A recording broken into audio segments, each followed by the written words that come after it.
Hello, and welcome to the latest episode of Harmonious World. My name is Hilary Seabrook.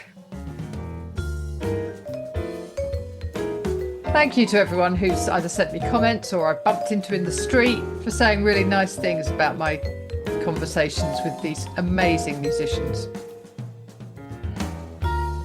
So for this episode, I'm joined by the rather incredible Orphy Robinson, MBE, who is artist in residence at Cambridge Jazz Festival, which has just started as we have this conversation. Orphy is a multi-instrumentalist and composer and organiser around jazz. And it's no surprise that he's artist in residence at Cambridge this year. He's a phenomenal musician, but also a very generous spirit. What you're listening to right now is Back to First Base, B-A-C-H, Bach to First Base, B-A-S-S. I love that title. And that's from When Tomorrow Comes, one of Orphy's Blue Note albums. And I'm really looking forward to our conversation, and I hope you enjoy listening in.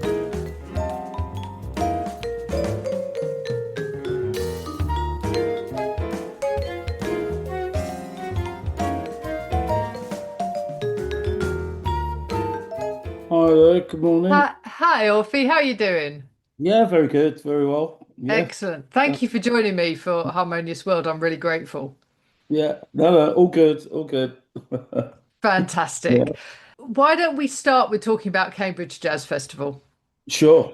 So it's already started a couple of days ago. hmm But first of all, how are you involved? How did you get involved? So you're artist in residence this year, but this isn't your first foray with them. No, I think probably, gosh, it's probably 5 years now, but it's probably wrong. Whenever it was, I think it might have been before COVID, BC. And I was invited to one of the talks, an interview and questions from the audience at the Jesus College, and yeah, that was a lot of fun. And then we kind of established a relationship with a few other people, and then last year, out of the blue, I was offered a fellowship of Jesus College, which Ah, I gladly accepted. And so the rest of the time has been looking at how we can work together to sort of bring some ideas there.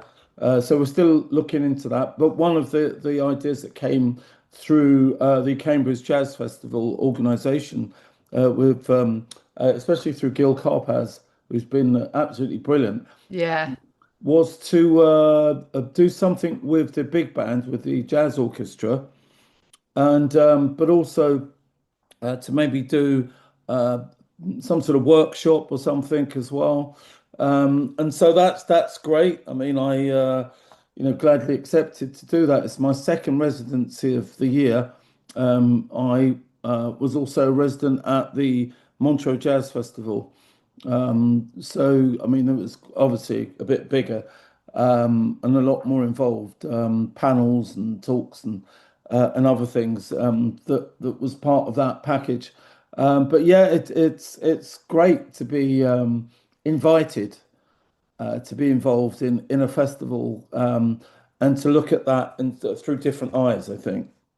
Yes, yes, and I think you bring so much experience, in terms of performing as an instrumentalist, a multi-instrumentalist, and composing, and you make things happen in particularly in jazz. I suppose we all try to do our best, as in we all have a piece of the jigsaw.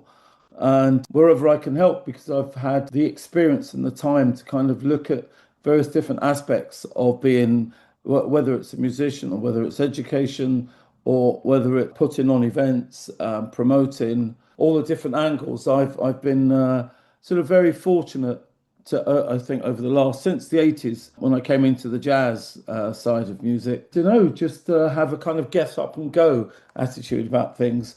I came through the Jazz Warriors, which you would have heard of, Of course. and that was very much a kind of come on, let's just get things done. If we wait around, nothing's going to happen. So we showed with that example that it can work. Yeah. I think we had obviously the success that we had meant that things moved really, really quickly. Yeah. And although we wanted to do more to add some education sort of work to that, the Jazz Warriors careers took off really quickly from probably half a dozen of us, and so it became more a kind of vehicle of I would say, although it was gigging, it was more a rehearsal band, getting things together. So it had, the last iteration of that, the Jazz Warriors had people like Robert Mitchell, Tony Kofi, Yeah. we were kind of looking at Jason Yard as well, who was in the original Jazz Warriors, a little youngster, used to arrive in his school uniform, Wow. which was kind of really interesting. But we kind of saw that we needed the other side, the really the organization, with administration and and everything else. But we were all musicians at that time Yeah. and Yeah. really focused on being musicians. So it's been great since then that there were other organisations that kind of looked into things and thought that it would be a good idea to kind of establish something that was consistent. Because I think up until then there'd been sporadic opportunities for education in the community. Everything always obviously needed funding. Yeah. And those fundings might be there for a short while and then the nature of that changes or it disappears. Yeah. So it's really getting on top of that, which tomorrow's Warriors have done. And as we've seen, that they created a great legacy. Yeah. Well, and I think that Jazz Warriors kind of started out, and it felt very radical musically and in terms of breaking barriers and all of that sort of stuff. And it felt really exciting and Yeah, creative.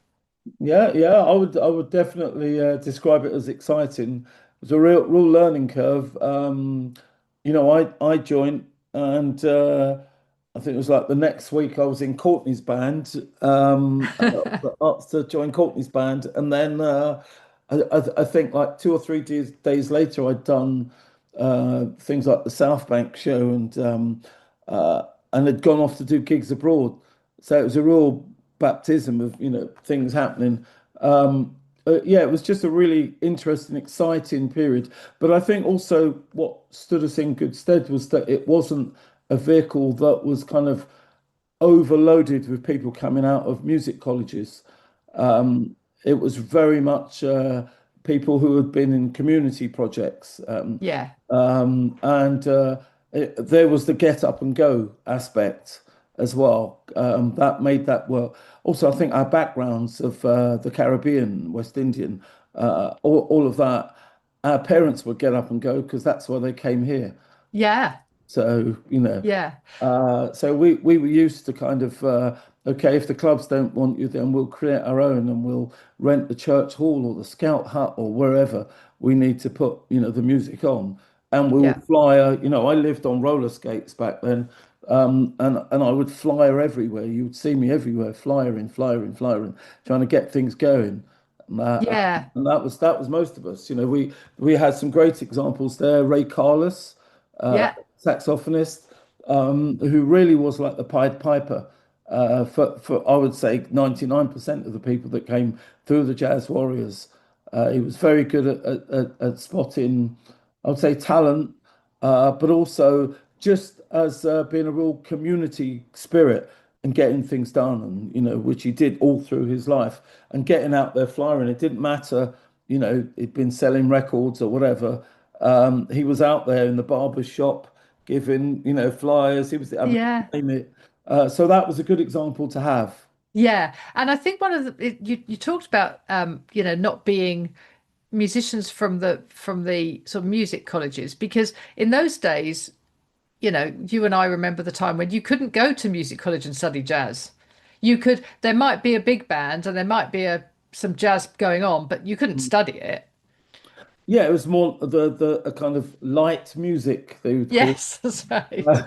which is fantastic. Lights music. Yeah, so it was more these sort of community things like the Holborn City Lit that I went to. Yeah. Although I didn't study vibraphone there, I was doing saxophone with oh gosh, that's terrible. I was talking about the other day, Kathy Stobart. Oh, yes, of Um, course. yeah, Kathy Stobart, and her depths were fantastic. Her depths were Bobby Willings and Olaf Vass. Wow. Yeah. So you're really well served by some really fantastic musicians, very professional, but also good, honest teachers as well. Yeah.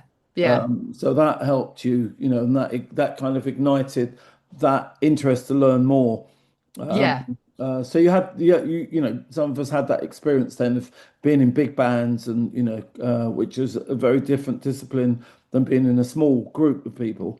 Yeah. Well, Yeah. and some of that was orchestral in nature as well, away from the big band sound. We were bringing in different influences and different sounds as well from our backgrounds. So, that sort of Caribbean thing, and Yeah.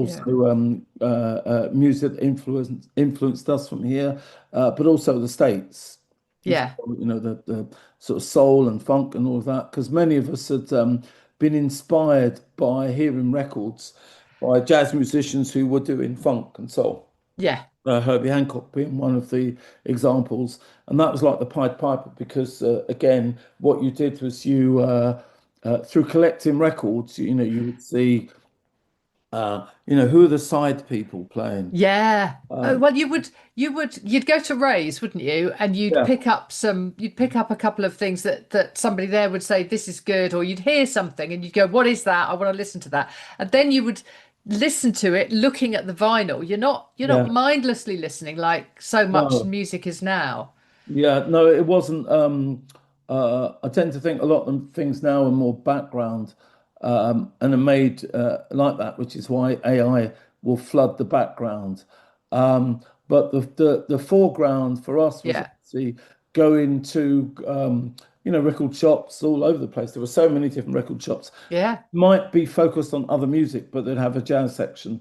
So one of my favorites was a shop in the West End called Cheapo Cheapo. Oh, yes. I remember that. Uh, there was lots of second-hand vinyl, Yeah. all that. Upstairs was rock and pop and all that, and downstairs was jazz and blues and everything. Hardly ever in alphabetical order. No. Oh, no, that's right. It was just a bin. It was just a thing. So, Yeah. but Cheapo Cheapo was kind of a fortunate place because it also was one of those that was serviced by, I would say, the kind of radio plugger people, or just distribution companies. And every Friday was when a lot of music came in. It was usually Fridays. And that, so you knew you could go into the West End, all those shops, or wherever, and depending on what music you were like, you could get the latest things that were, had been released. Cheapo Cheapo actually built up to have quite a reputation for the jazz that it had as well, Yeah. the kind of crossover stuff. And it was there that I got a lot of my education, just sort of checking out names, and then, you'd heard a name, and they were a side person on an album. Yeah.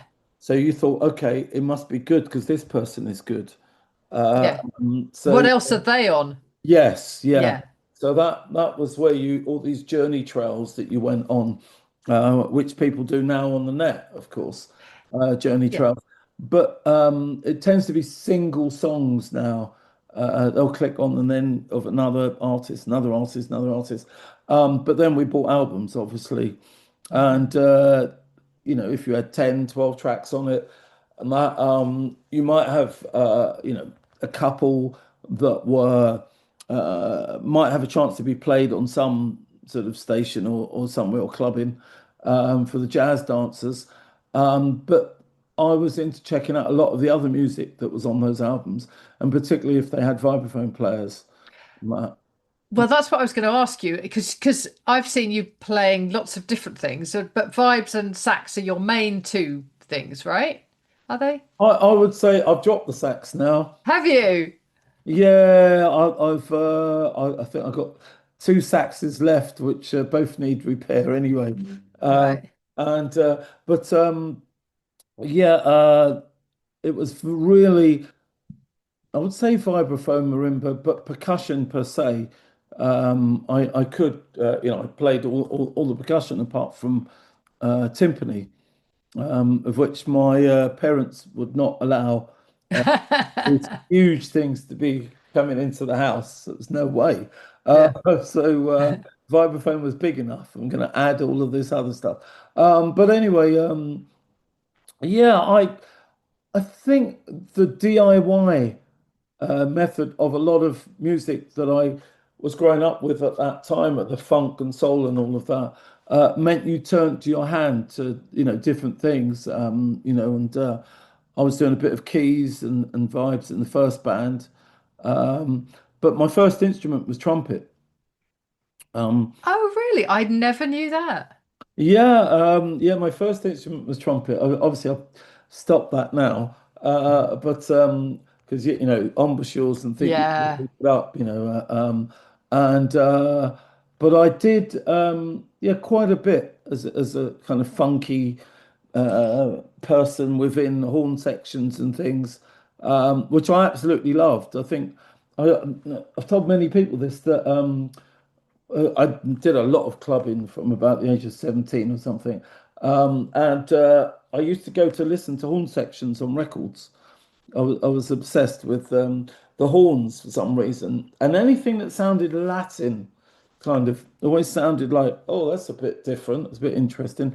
And in the Latin bands, the horn sections were incredible. Absolutely, yeah, amazing. Very, very precise and very intricate parts and things. But it's funny, there was a DJ that we followed as youngsters called George Powers. And I went to, there was a club called Crackers, which is quite famous for the jazz dancers and the history of the music around a particular time, which is late 70s, early 80s. And I used to do two spots there that I went. One was Friday afternoons, which meant people went missing from colleges and things. Uh, it was a strange time to have a club event, a Friday afternoon. Mm. Very weird.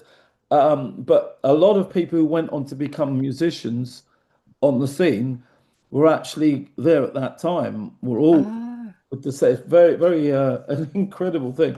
And also he did Sunday nights at Crackers as well, Crackers in Wardour Street, and he would play the best sets ever. And so, I mean, it was so good that we would sort of say, okay, it finishes at 12. The last bus is quarter to 12 to take us back to sunny Stoke Newington before it was trendy. Uh, um, uh, so what we will do is, if around quarter two or 22, because you have to get to the stop, but 22, if he was playing like really brilliant music, and you didn't want to miss it, then you would walk home, and that would be a long walk, a very long walk yeah. so yeah, we did that quite a few quite a few times. Walk back, but it was great education. Many years later, let's say decades later, there was a special event in the West End or something, and George Powers was on that DJing, and I went with a mate who used to go clubbing, and George Powers spotted us because I was, as per normal, with my ear near to a speaker. Um, and that's per normal, checking out horn sections and rhythms and things. And Yeah. he came over and said, I remember you. Wow. Remember you. Head nodding and head in the speakers, literally. He had no clue that I'd gone on to play music or anything. I hadn't said anything. Right. But I then told him that, yeah, I'd got a lot of my education from the stuff you were playing. Yeah. And I think that's really interesting because when I remember being that age, I can remember doing exactly having those sort of internal discussions with myself about I'm going to stay and listen to all of this because I'll get home, I'll walk home, if Yes, well, yeah, whatever, just because yeah. that's, this is, I've got to stay for this. Got to stay for this. It's just too good. Yeah. So a lot of my education came through records, I would say. Yeah. Records and vinyl, that was it. Gigs and things came later, as you were sort of seeing people playing and all that. Mm, But I'd been playing music since 13. right. And obviously not funky soul music, but I'd been playing music quite early. So, there was a certain point where I started to be very interested in, how did they write that? Well, how do you become a composer? Right. All of that transferred into later on the first sort of band I was in. I helped to create, wasn't in, just in. So that led to that, and four guys who used to go clubbing Yeah. together, who played instruments. We got together and built a band from there, and that became the band, a funk band called Savannah. And Savannah, Yeah. we had a couple of hits as well. Yeah. 1981, I would think, and was the first one. It would be actually it came out on the 13th of October, my birthday, the first single. Wow. That's one way of remembering it. Yeah. And it did very well. It went to number one in the sort of funk and soul charts and all of that. And then the second single, probably a year later, did the same. And the first one showed in the pop charts, very not like top 40 or something. It was more top 50 or Yeah. like that. But it was something. It was a learning curve, and that. But unfortunately, that band didn't stay together. We had those two sort of really good moments, which still come back now. I mean, Yeah. opened an email earlier, and it was someone trying to book me to do one of the singles over in France. Right. So it still comes back. It had, I would say, it had more legs than we would have ever thought. Yeah. So I've been to other parts of the world, Japan, Australia, things where people have known that I was in that band, and it's like a kind of cult thing. So that's a bit weird, because we were more. If people in our neighbourhood knew we were a band, that was it. Yeah. That was great. But yeah, that led to me becoming a session musician. Right. And the first kind of session that I got, um, they were top 10 as well. They went to top 10 number ones, and that was a band called Imagination. Yeah. I played Yeah. on With the, Lee. yeah, played on the second single. I did play on some other bits, but don't think they ever, they would end up on the studio floor. I would think is the Yeah. thingy. But yeah, I had a good solo in that track. And so that was kind of weird because it came out the same time as my band, Savannah. Right. So I had these two things fighting against each other. And, yeah, that led to different sort of things because of playing an instrument that was different, I would say. Yeah. And I think in the 80s, the early 80s, pop music suddenly became wider. And I think British musicians, I mean, there were a lot of us who were doing horn section stuff Yes. in with Yeah. pop bands and rock Yeah. bands and all sorts of things.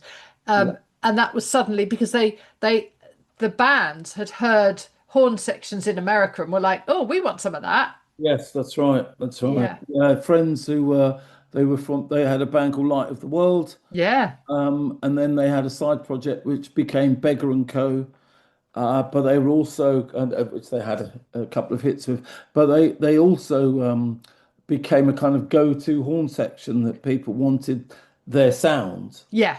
as Yeah. well. Well, And and I think, actually, Yeah, Sorry, it was the same with backing vocalists. There were sort of several little groups of two or three yeah. really amazing singers, and you'd hear them on all sorts of things, and they'd be on top of the pops every week with a different band. That's right. Yeah, absolutely. Because I think, sort of going in that period and you were then seeing people who'd become friends, Yeah, you'd see them on Top of the Pops or various different shows. That was really encouraging because it meant that, you could have a chance as well of yeah, getting a career. Like, yeah. so you were supporting everyone. And then, pop bands that I knew before their things actually happened. And this was just because they used the same studios or same rehearsal spaces and things like, Spandau Ballet or Boy George Culture Club, Culture Club. Yeah. all sorts of things. It was great to see that growth that you saw, they went on and did things. I mean, where we rehearsed as the young band, I call it a boy, it was a boy band before there were boy bands, but we played instruments and did and sort of do, the dance routine thing. No. We obviously we could dance, but that wasn't our thing. We were into, playing Yeah, instruments. music. Yeah, and but what the place where we uh, rehearsed was in Hackney in Clapton, a place called Hollywood Studios. And honestly, it certainly was not Hollywood as in the American Hollywood. But I met Iron Maiden there, Wow. who heard a bit of our rehearsal. Us rehearsing, like, doing tunes, and us hearing them as well. God, they were loud. But it turned out, obviously they had a little bit of a name, but then they went obviously into the career as we know. Yeah. I think there was one of them actually a few years older, but went to my school, secondary school. All right. So yeah, no. So you were kind of seeing there was a lot of cross sort of things with people. Absolutely. Yeah. It Y- really was just about you're all trying to do this music thing, and you came Yeah. at it from different angles, but it was all, it was all music. Later on, you realised that in most of it there was a UK sound, there was a British sound that was different, Yeah. and that then gave an identity to what we were all doing, and we saw all the different things, punk and ska bands and da da da. In fact, Johnny Rotten and Sid Vicious went to my college, Hackney College. They were a few years older, but Johnny Rotten, we had the same politics teacher, Della Bishop, who became quite well known, fantastic teacher, and yeah, he was the first time she realised he was a pop musician was seeing him on the television, Wow. seeing the pair of them and going, being quite shocked because Yeah. she said that she would have never thought, particularly Johnny Lydon, was quite he wasn't, a slacker by any means. No, that's right. He's got a reputation, hasn't he, for being very intelligent. No, Yeah. well, I think he knew what he was doing in every way. Oh, absolutely, absolutely, and yeah, she was kind of like, oh, because if you were taught by Della Bishop, it meant that you were potentially had an opportunity to go on to do, interesting sort of things and interesting career. Wow. But, Yeah. but music wasn't one of them. Well,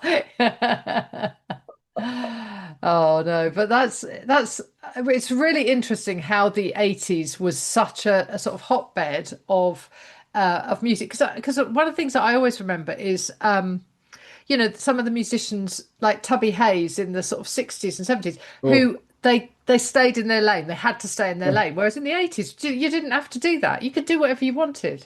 Yeah, you could be all over the place. I mean, the things I was doing, the 9 to 5 job that I first ever one that I had. Well, I think that was it actually, because the music interfered. Was accounts, bought and sold ledger. God, I can't think of anything more boring No. And that trajectory would have led me to be an accountant. But in the family, we've had, lawyers and solicitors and barristers and things. So I was quite excited by law, but the music interfered. Yeah. Uh, Good. so that didn't happen. Yeah. But the Hard Rock Cafe gave me my career. In that went and bought and sold ledger, got bored, was going to leave. They would offer me different jobs within there. And at a certain point, I was dealing with all the sales reps that would come in. Because obviously, the Hard Rock Cafe was at that time like a very exciting Yeah. place. And to have that contract for any organization or company was huge. Oh, right. Yeah. And so I dealt with that. Anything in the Hard Rock Cafe that came, it didn't matter if it was a toothpick. I was the person that okayed that, and and everything else. So that was quite a responsibility as a youngster. And every month at the Hard Rock Cafe, there'd be an employee of the month thing, and it would be a little more in your wage packet or something, a little bonus. But one particular month, the prize was a day in a recording studio, which I thought was really weird because it didn't click that it could be me. I just thought, oh, maybe upstairs some of the waitresses or Yeah. a chef or something. I was quite curious. And then I won. And it was like, oh shit, okay. And obviously people had been, I was always rushing off to try and see some gig or rehearsal or singing along to some piece of music that I could hear I mean, obviously they were playing, it was rock. Yeah. Although sometimes it was cassettes at that time, and sometimes I would sneak in other cassettes. And usually kind of disco stuff. Right. It was a disco clubbing time. And I would know, I'd be quite happy about the panic that probably ensued. But usually I'd snuck them in, and it would, sometime in the evening, Right. the evening staff would deal with the rock being changed, and there's some, I don't know, Anita Ward, you can ring my bell or something, Yeah. inappropriate for it. But yeah, I won Employee of the Month, and that was a day in Regent Sound Studio in Denmark Street. It was Oh, wow. like the Tin Pan Alley. Yeah. Regent Sound still exists. We didn't know at that time, my band going in there, that it was a famous studio. It was just a chance to we're able to record something so we can, hear what it Yeah. sounds like. And so, yeah, that was a very good experience. Later on, I found out, Bowie and The Who and all sorts of people recorded there, but, didn't know at the time. The demo that we did from there was we gave to a friend of ours who was a DJ, closest thing to the music business that we knew. And he managed to find a producer, and that producer turned out to be the person that produced bands like Light of the World and all of those, and Freeze and various other groups that did well.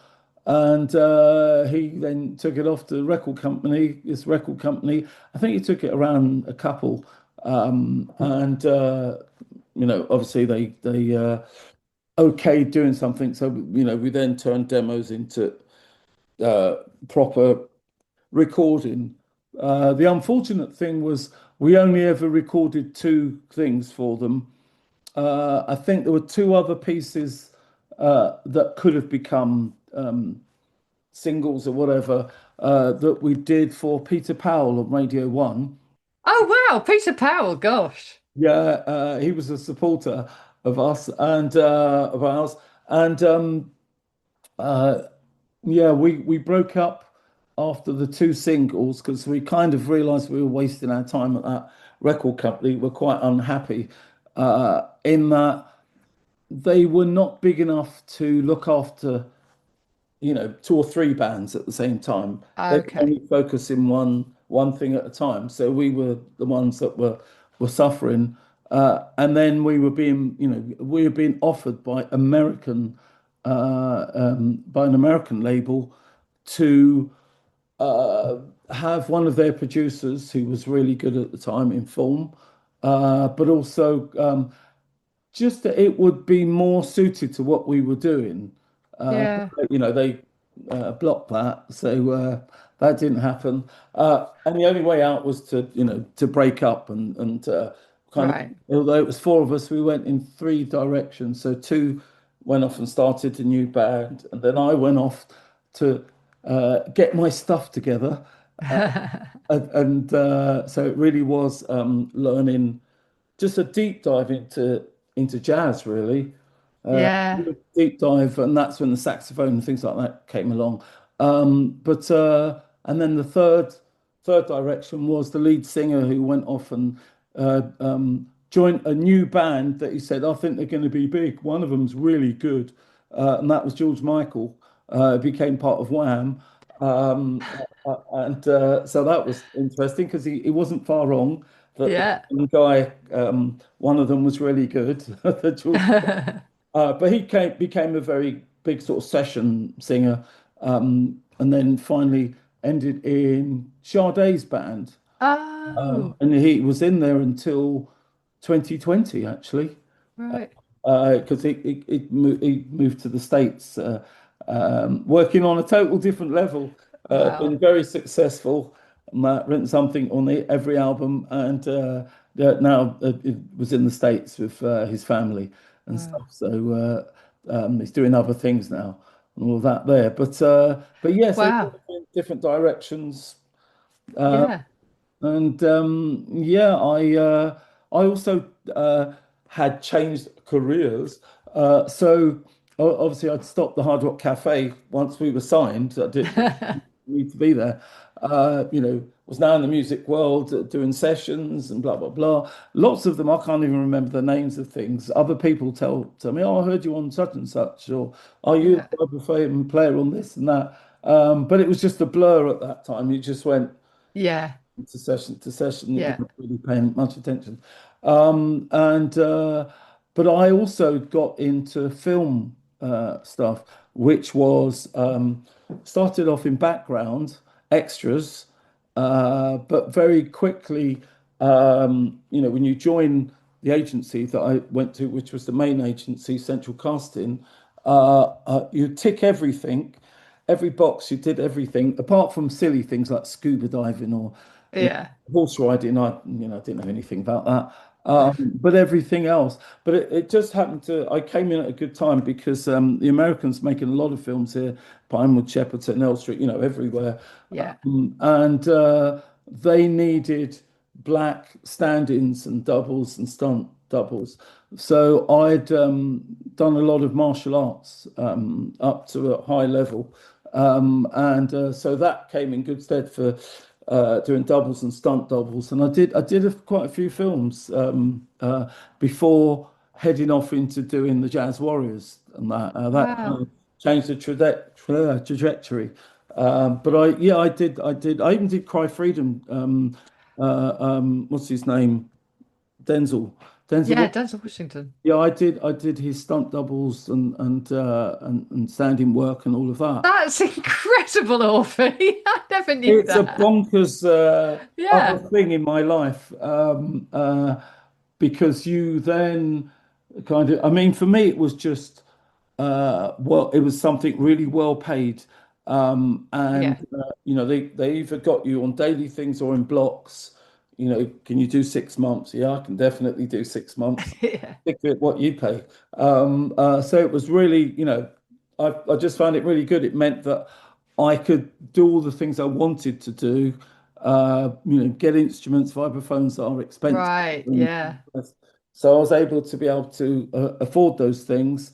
And Yeah, it was a very different life. I used to say that the hardest part of my life doing the film world was being on a location at a very early time in the morning. Yeah. I bet. Hardest part of it. But it was great. I made some friends that I still have now, directors and various different people, and so that was really interesting. Working on things that became blockbusters, as they call Yeah. things, as well. But then cut out. Funnily enough, I always say bragging rights. The last film I was on, I was doing lots of dubbling for some South African actors and things. And it was a film called A Dry White Season, and the star was Marlon Brando. Wow. Yeah, strange life. Yeah. But So yeah, you, yeah, yeah, so a lot of that helped sort of fund your passion for yeah. music. Yeah, because it also meant that I could be choosy about the gigs I wanted to do. Right. Because, traipsing around a set of vibes is not easy. Percussion, all of that. I kind of went in and out of doing big percussion jobs and things because there's a lot of equipment to carry. Sure. And you sort of say, oh, can you come and do some percussion? We've heard you're really good. And you say, okay, can you be specific though?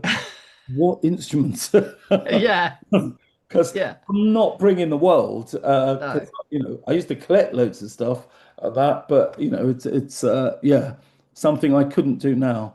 No. And in fact, I've very rarely played percussion now. I think last time I did something was to depth for someone. With Carleen Anderson. Oh yeah. As I MD some of her projects, and she'd done a recording, and I had to fill in for the percussionist, and it was great. It was lovely doing that and all of that. But yeah, I'd rather stick to the vibraphone. And then the other person who, although I don't really do that anymore, but up to I would say 3 years ago, the violinist Nigel Kennedy. Yeah. I was in his group of lunatics, I would say. Uh, and so that meant traveling all over the world, playing lots of different music, but obviously a lot of classical. And in that, I obviously had to play the world of percussion as well. But I didn't have to bring it with me, it was all No. provided. Yeah. So that was great. And presumably a roadie to set it all up for you. Oh gosh, yeah, there's a big Yeah. crew that they have Yeah. doing things. So that was always lovely to just arrive and they go, okay, is it all okay for you? We set it up. Yeah, yeah, You'd be yeah, like, oh, I just want to move this slightly to the right, yeah. Well, slightly to the right. Get somebody in to play it for me so I don't have to do without it. But yeah, so that was different because that was usually out of my comfort zone. And you're constantly being called upon to do things outside your comfort zone when you work for an artist like Nigel Kennedy Yeah.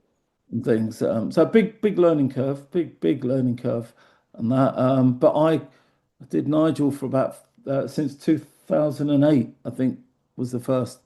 Yeah, when I Right. first started with him, and that, and then in latter years, because I wanted to get back to doing a lot of my own things and other things, I'd kind of dip out of tours and things, and then we probably had I think a couple of years where I didn't do anything because we had a wonderful contract together in that I co-produced an album of his Gershwin album, and one of the clauses in my contract was that he would lose my phone number. Uh,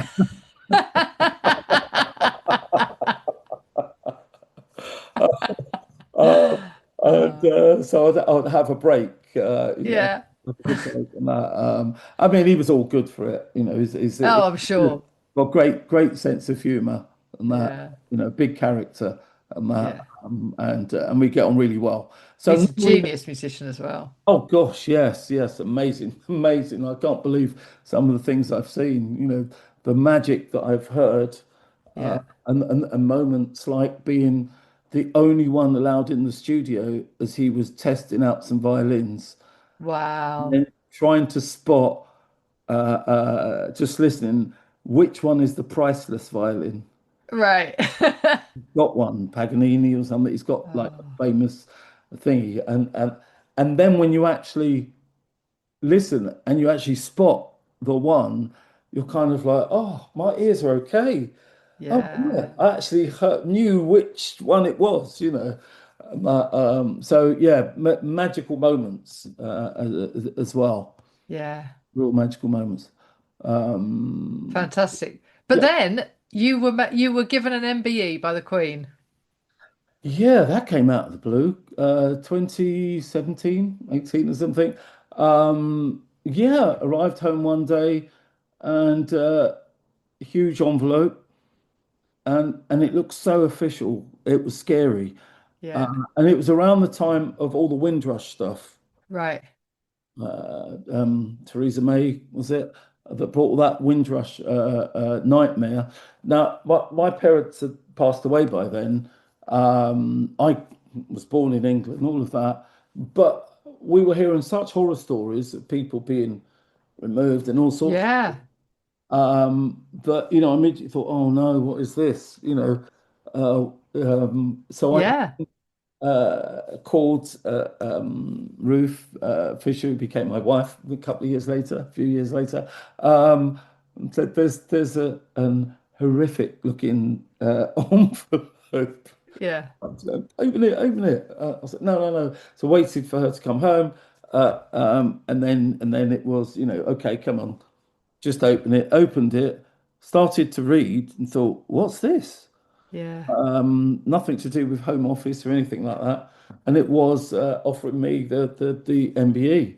Yeah. So that was a real kind of stops you in your tracks moment, as in, wow, uh, Well, yeah. how did But this happen? You but know? that's exactly what those things are intended for, in my opinion. You know, those honors are intended for people who've actually done stuff, But, right. which I think we can safely say you've done stuff, Yeah, Orphy. yeah, yeah. I've been very lucky to do stuff and that. But also, yeah, it was just a really, you know, I wish my parents were alive to have Yeah. seen that day and been there. You know, my father, with his sense of humor that I have, used to say when I was young, oh, you know, they encouraged us to come to England, to the mother country, because, you know, they told us the streets were paved with gold, and, you know, Yeah. but when I got there, I realized that they spelt it wrong. It wasn't Gold, it was Cold. And I've never been so cold in my life. Yeah. That was his humor. Later on, he said, actually, no, I've been thinking about it sometimes. And I think having the life that we have and having children and having different opportunities, that's the gold. That's the gold. It was a metaphor. Uh, Yeah. and it's a nice way of looking at it as well. So yes, I was very happy to, you know, go and do that. And you know, Yeah. it's I suppose it might have led on to other things. I don't know because nobody says, "Oh, I'd like you to play in No. my club because you've got an MBE." You know, No. doesn't really work like that. Uh, No. but I know in Europe, when I was on the European sort of commission, the European Composers and Songwriters Alliance, of which there are 27 countries, and it's to do with copyright and, you know, everything else that's part of our world. I was the UK's representative from the Ivors Academy on there, and they all seem to have a real kind of respect for this MBE thing Yeah. and stuff. So Yeah. I suppose it's looked at differently in other places as well. Well, yeah. But I think it is, it is something to rightly be proud of. Yeah, So, yeah, you do get a certain amount of sort of respect, I suppose, yeah. and that as well. Yeah, fantastic. So, what are you working on at the moment? So obviously you've got Cambridge Jazz Festival that you're heavily involved in, which is up until nearly the end of the month, 23rd. Yeah, yeah. What else are you working on at the moment? What are the projects that are giving you reason to get out of bed not so early in the morning? What did I do this year? Okay, so two new projects. Obviously, Roy is the vibraphone player, passed away this year, and I was approached to do a sort of celebration concert of his life. It was like 3 weeks later after he passed away. I managed to put together a really top level funk band, and it went very well. We sold out. There's a venue in London called the Church of Sound, and we sold out 2 nights in less than 48 hours. Wow. Do that, and it went very well. And it's a project that has legs, and it's going to go out in January next year. There's like a London day at the Jazz Cafe, and there's some other things possibly on the horizon with that. Another thing I did this year, which I really enjoyed, which wasn't jazz, couple of things. One was the P Funk Collective. So the music of George Clinton and Parliament and all of that sort of, Right. that whole genre. Yeah. Put together a project for the South Bank, and it went absolutely amazing. And so we have a date for that next year. It'll probably be in the Watford jazz thing as well. Nice. So we'll put it in there on the Friday night. So I enjoyed both those fun things. Also, there's great musicians in there in both of them. I co-MD'd the American band, the Rotary Connection, who were a band in the 1970s, like a musicians band. And you had all sorts of great musicians who were in that band. Very orchestral sound in all the records. Vocalists, people like Shaka Khan and stuff. And it was led by a wonderful arranger composer, Charles Stepney. And Charles Stepney was the arranger composer for Earth, Wind and Fire, the first three albums. Oh, wow. With lush strings and horns and everything. That's Charles Stepney. Fantastic writer. And Denise Williams, Want to Be Free, and all sorts of iconic songs. All of that arranged in orchestration is Charles Stepney. And the Rotary Connection was his group that he Ah. created. I was involved because he started out as a jazz drummer, but then ended up playing a lot of vibes. Ah. And a lot of those records, there's a little tinkling of vibes somewhere inside them as Right. well. So, along with the family of Charles Stepney, the foundation, which is his family, he passed away quite a while back. They and Giles Peterson created an opportunity to put together a Rotary Connection of 25 people, I think it was, of which 10 was from the UK. I chose 10 musicians from the UK to be a part of that. And we did the We Out Here festival. Oh, yeah. And it was like the main event on the Saturday night. It was the last band on, and a huge thing and a huge success.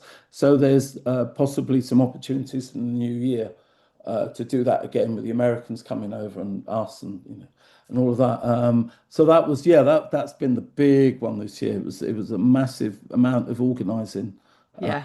and but it went so well. It's great. Everything looks great on paper, but humans have to do it. Yeah. So that's when it can fall apart. But it passed all expectations. Were really wonderful. I have a new band project goes out on the 27th of this month in Wolverhampton, and then there's some offers of touring next year, and that's a very different lineup. Has tuba, which is Andy Grappy. Oh, yeah. Andy, who was obviously the teacher of Theon Cross. Yeah.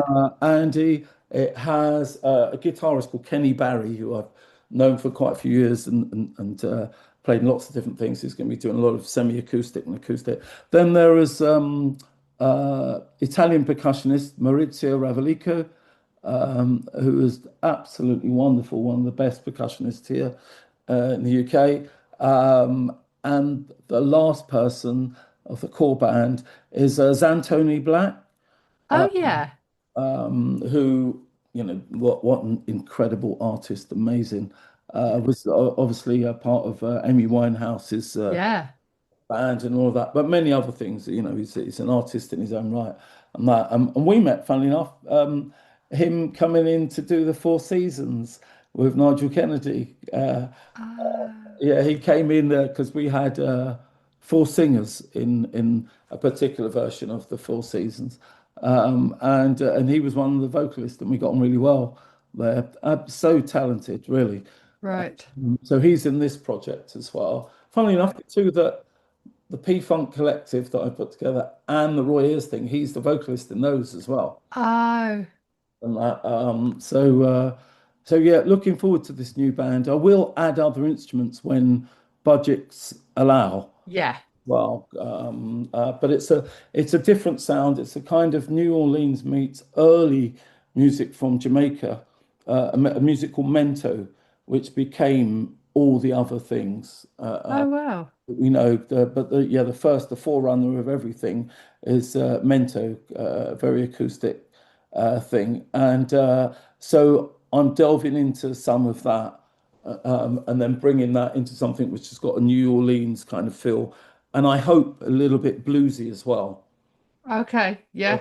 In the last, I'd say the last 5 years, I keep peering over the fence at blues. I'm really liking what I've heard from, Yeah. some people. Yeah, that's really got my imagination. Yeah. So this will be the first foray, which has a kind of slight hint of that within it.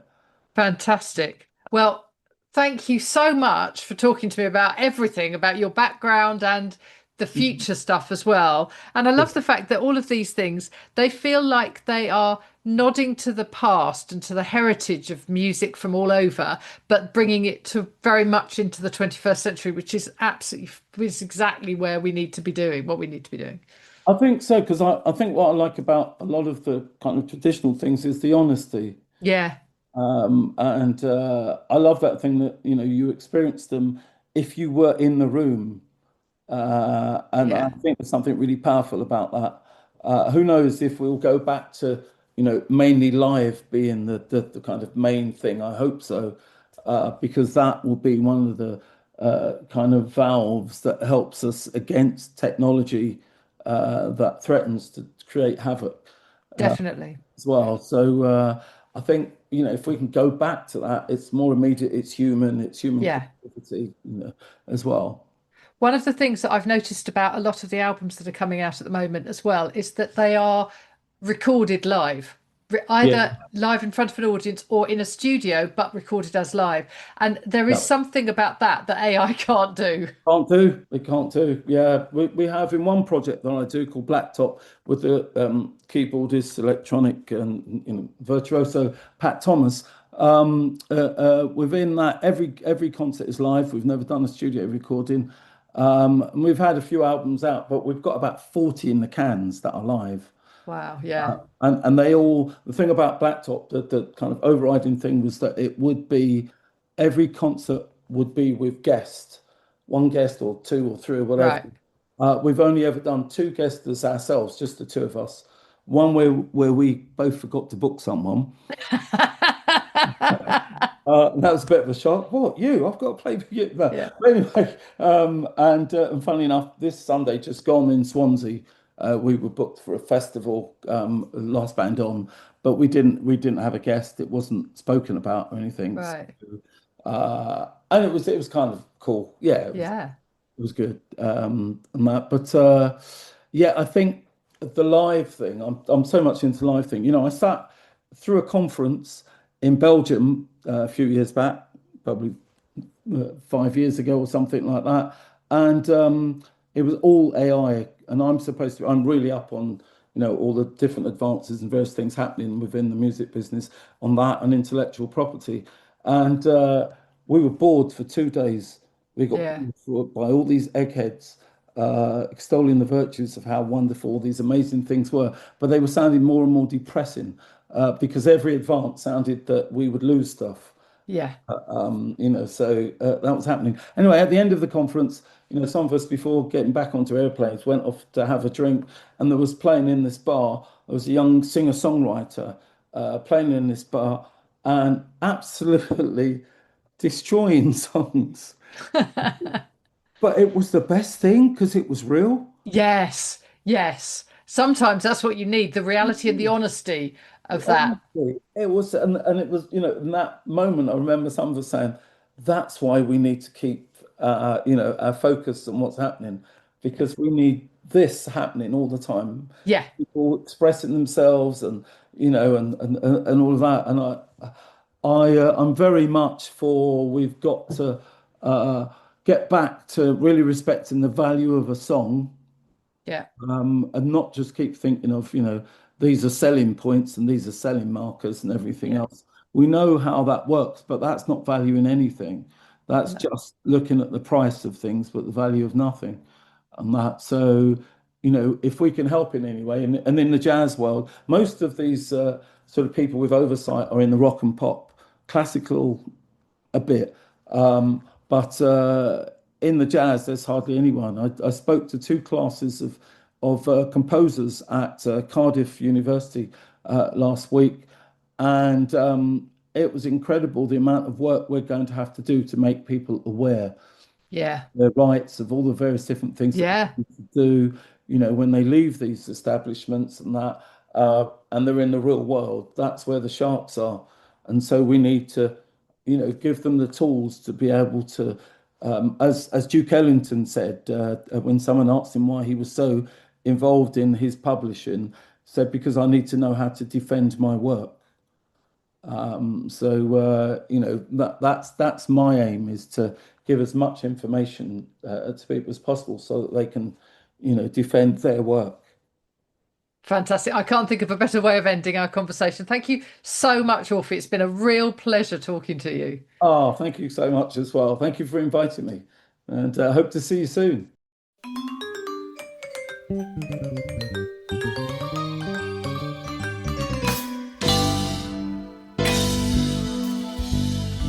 I hope you enjoyed listening to that conversation with Orphy Robinson. He's an amazingly interesting guy. I thought I'd done some research, but there were things that he told me that I'd never known.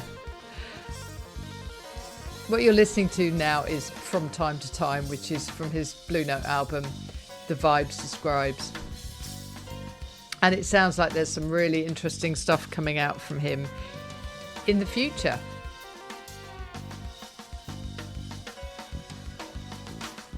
Well, thank you for joining me once again for Harmonious World. Please share this episode and any others that you listen to. There are more than 300 in the back catalogue. And thank you for joining me once again for Harmonious World.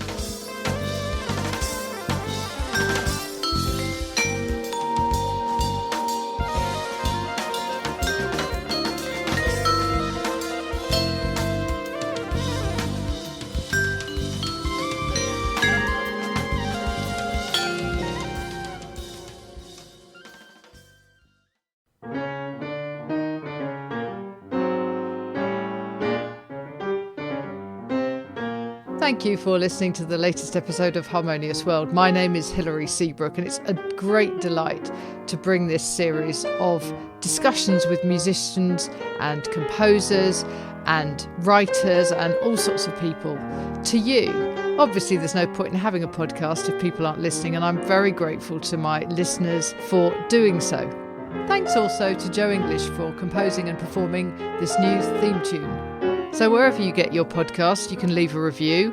You can share this with your friends and family, either as a link or on social media and that sort of thing. I'd be really grateful for that. Don't forget that you can subscribe now. There's a link wherever you get your podcasts.